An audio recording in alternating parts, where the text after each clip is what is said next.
आत्मीय भाइयों, सादर प्रणाम। भाइयों बहनों, आज का जो प्रसंग बड़ा महत्वपूर्ण है और महत्वपूर्ण इस दृष्टि से भी है कि एक पुराने समय की चर्चा इसमें आई है। एक बाजार में एक महिला चिल्ला चिल्ला कर अपना सामान बेच रही थी और सामान क्या बेच रही थी, वो लोगों को कहती थी 8 पाप का घड़ा ले जाओ, 8 पाप का घड़ा ले जाओ, 8 पाप का घड़ा ले जाओ। लोगों को बड़ा आश्चर्य होता था। उन्होंने कहा साहब 8 पाप जाते थे, बहुत सारे देखते थे, समझते थे और ले जाते थे और बहुत सारा उसके घड़े बिक रहे थे। उधर से कालिदास जी निकले और उनने पूछा कि ये आप पाप बेच रहे हो, 8 पाप, वो भी 1 नहीं, 2 नहीं, 3 नहीं, 4 नहीं, 5 नहीं, 6 नहीं, 7 नहीं, 8, तो क्या बिक रहा है? उन्होंने कहा हाँ बिक रहा साहब। बोले क्या है 8 पाप बताइए। तुम 8 पाप चिल्ला रही हो, 8 पाप बेच रही हो, 8 पाप बेच रहे हो, ले जाओ। और आश्चर्य तब है जब लोग ले भी जा रहे हैं, आप कह रहे हो ले भी जा रहे हैं, बिक भी रहा है। उन्हें 8 पाप क्या है? पुण्य का सबसे पहला पाप बुद्धि का नाश, दूसरा है पागलपन, तीसरा है लड़ाई, चौथा है बेहोशी, पांचवा विवेक का नाश, छठा है सद्गुणों का नाश, सातवां है सुखों का अंत और 8वां है सारा परिवार दुखमय। कालिदास जी को और जिज्ञासा हुई। उन्होंने कहा भाई ये तो बड़े आश्चर्य की बात कि 8 पापों का घड़ा तुम बेच रहे हो, ये सारे जीवन को बर्बाद करने वाले हैं, तो ऐसी क्या चीज़ बेच रहे हो? महिला को ने कहा हमको दिखाइए आप क्या बेच रहे हैं। महिला ने घड़ा दिया। कालिदास जी ने उस घड़े को देखा अंदर, तो उसमें ऐसा कोई द्रव्य भरा हुआ था जिससे बदबू आ रही थी। कालिदास ने पूछा भाई ये क्या है? उन्होंने कहा साहब ये 8 पाप है, इससे 8 पाप पैदा होते हैं। बोले द्रव्य है क्या? उनने कहा ये शराब, शराब पीने से 8 पापों की वृद्धि होती है, 8 पाप तैयार हो जाते हैं।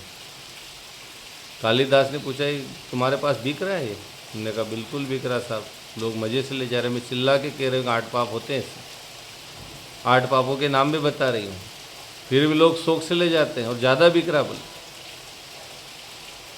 भाइयों बहनों, ये जो व्यसन है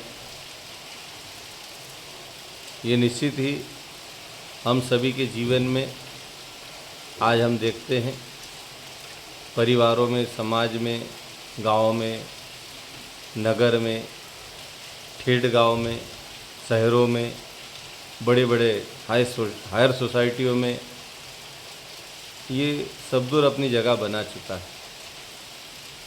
और निश्चित ही जो बाप इसमें बताए गए हैं, व्यक्ति इसको लेने के बाद उसका बुद्धि का नाश हो जाता, सोचने समझने की शक्ति खत्म।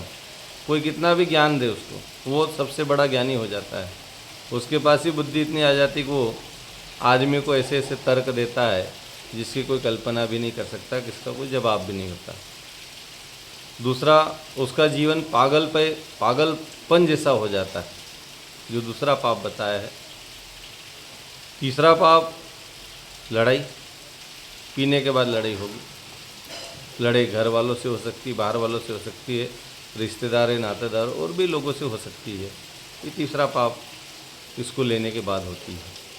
चौथा बेहोशी, आदमी को होश नहीं रहता है, अपनी मस्ती में मस्त हो जाता हो, वो जो बोलता रहता है बेहोश स्थिति में, होश खत्म, जागते हुए सो जाता है, कोई काम का नहीं। और 5वां जो पाप है विवेक का नाश, विवेक बुद्धि नष्ट हो जाती है, उसको पता ही नहीं होता है कि वो जो कर रहा है वो सही है गलत, वो अपने आप को आई एम राइट, और आज यही हो रहा है, विवेक का उसका नाश हो जाता है। छठा सद्गुणों का नाश, उसके अंदर 1000 अच्छाइयाँ हों। कई लोग ऐसे हैं, मैं कई लोगों को जानता हूँ जो इतने गुणवान हैं, लेकिन जैसे ही इस दवाई को लेते हैं, इस व्यसन को लेते हैं, उनके सारे सद्गुण एक ही चीज़ से बर्बाद हो जाते हैं, सद्गुणों का नाश हो जाता है। सारे गुणों पर ये दुर्गुण भारी पड़ जाता है। और सातवां सुखों का अंत, उसके जीवन में सुख नहीं बचता, फिर उसका एक ही सुख होता है, बस उसी में रम जाना। वो उसको ही सुख मान बैठता है। और सुखों का अंत कहाँ पड़ा है, कहाँ रह रहा है, कहाँ जा रहा है, क्या खा रहा है कि नहीं खा रहा है, कोई पता नहीं। दुर्गति, सुखों का अंत। और आठवां जो उसका पाप है वो है, वो खुद तो दुखी होता ही है, लेकिन उसके कारण उसका सारा परिवार दुखमय हो जाता है। कालिदास जी ने भी उस बात को देखा कि वास्तव में इतना होने के बाद भी व्यक्ति आज उस दौर में भी, ये आज की बात तो कह नहीं रहे, कालिदास जी के समय, जो प्राचीन समय की बात है, और आज प्रसंग कहीं से आया मेरे पास, उसको मैं शेयर कर रहा हूँ।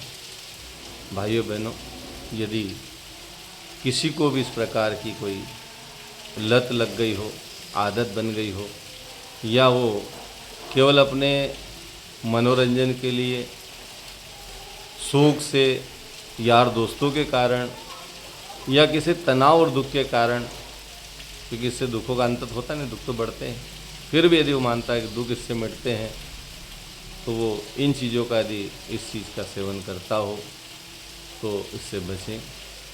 ये जीवन को बर्बाद करने वाली है।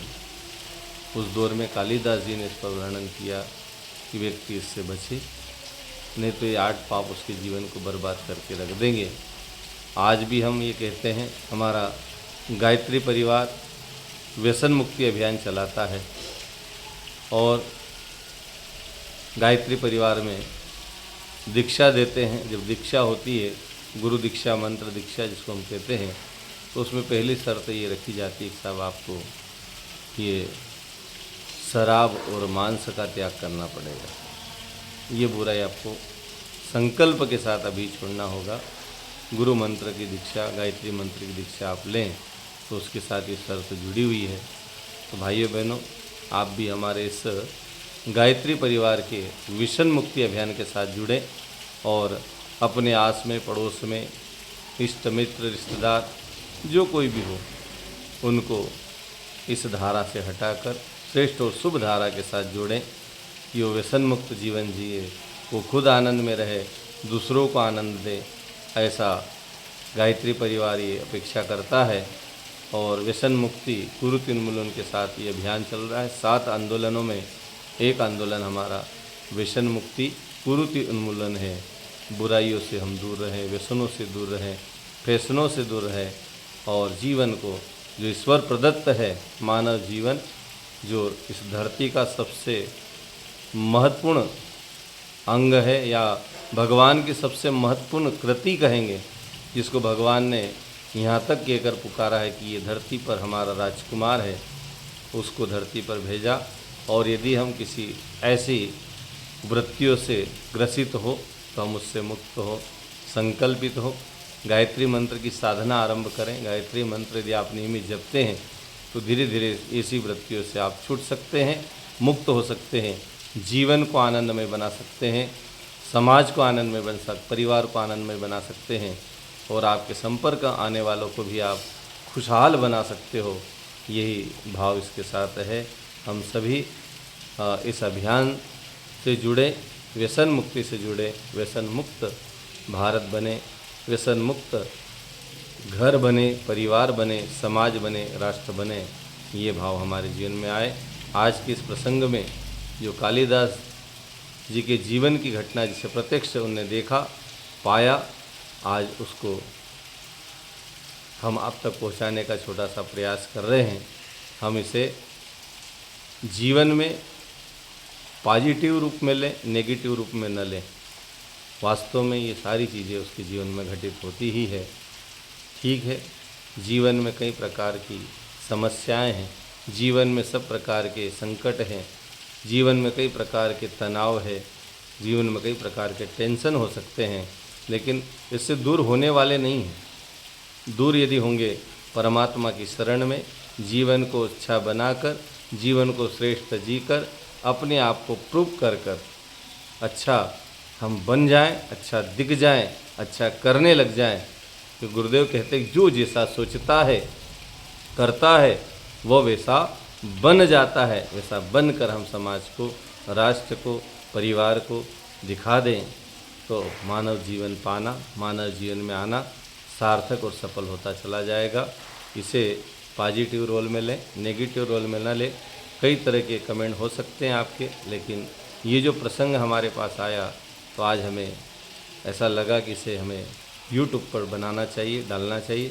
हम डाल रहे हैं, आप इसको पॉजिटिव रोल में लें। ओम शांति।